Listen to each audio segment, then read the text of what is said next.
If someone was deprived during their early years, it doesn't mean that they will realize this. The reason for this is that their brain may have blocked out most, if not all, of what took place. However, while what took place will be in the past, the impact that it had on them is likely to continue to influence how they experience life. Therefore, even if they are not aware of most of what took place, it won't matter. If they live a life that is anything but fulfilling, then they could believe that this is just what life is like. Furthermore, they could believe that someone or something out there is causing them to suffer. They could even believe that they are unlucky, with them hoping that their luck will change before long.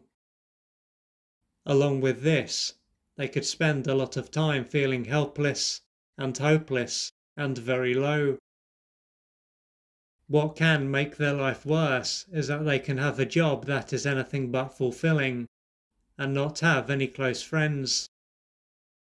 And if they are in a dysfunctional relationship, this will make things worse. Based on how they are experiencing life, their life can seem like a curse as opposed to a blessing. What is clear is that the sooner they are able to step back and reflect on their life and reach out for support, the better.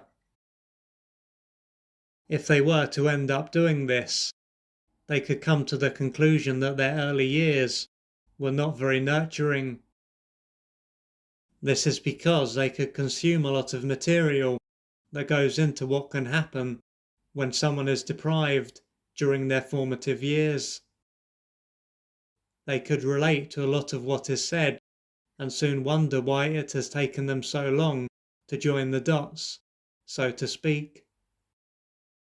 But to allow them to keep it together and function, their brain will have stopped this inner material from entering their conscious awareness. It is then not that their brain was doing what it could to make them suffer. It was doing what it could to stop them from being overwhelmed with pain and falling apart. Now that they have started to understand what is going on, they will gradually be able to develop a better understanding of why their life is the way that it is. In addition to the pain that they experienced, there will be the developmental needs that were not met, and the beliefs that they formed. When it comes to what they believe, a number of these beliefs are unlikely to be very accurate or empowering. At this stage of their life, they would have been egocentric and their brain would have been underdeveloped. So it is to be expected that these beliefs won't serve them. These beliefs will play a big part in how they see themselves, others, and the world.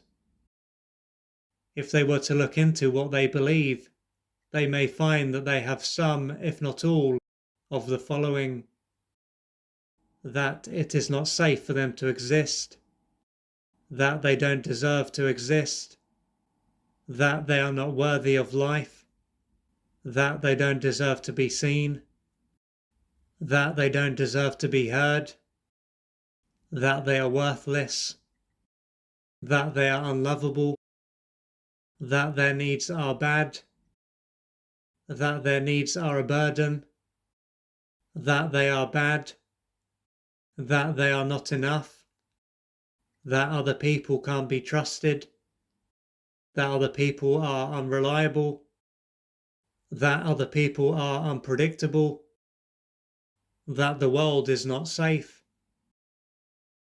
The beliefs that they have are also likely to be a reflection of what it was like for them during their formative years. Therefore, to solely say that these were simply formed because they were egocentric and their brain was underdeveloped at this stage of their life won't fully take into account how brutal this stage was. If they had been born into an environment that was generally welcoming responsive, and loving. And this was how it typically was as the years passed.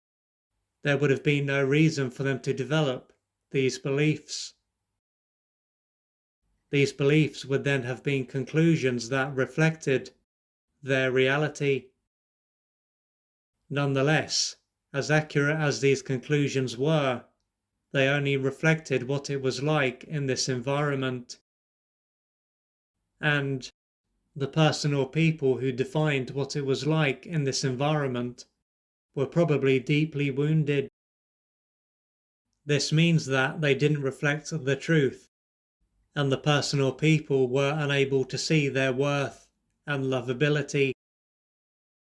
Ergo, while what they believe will seem to be the truth, these beliefs are built on sand. If you would like to find out more about the services that I offer, please go to www.oliverjrcooper.co.uk or email me at info@oliverjrcooper.co.uk, and I'm looking forward to assisting you on your journey.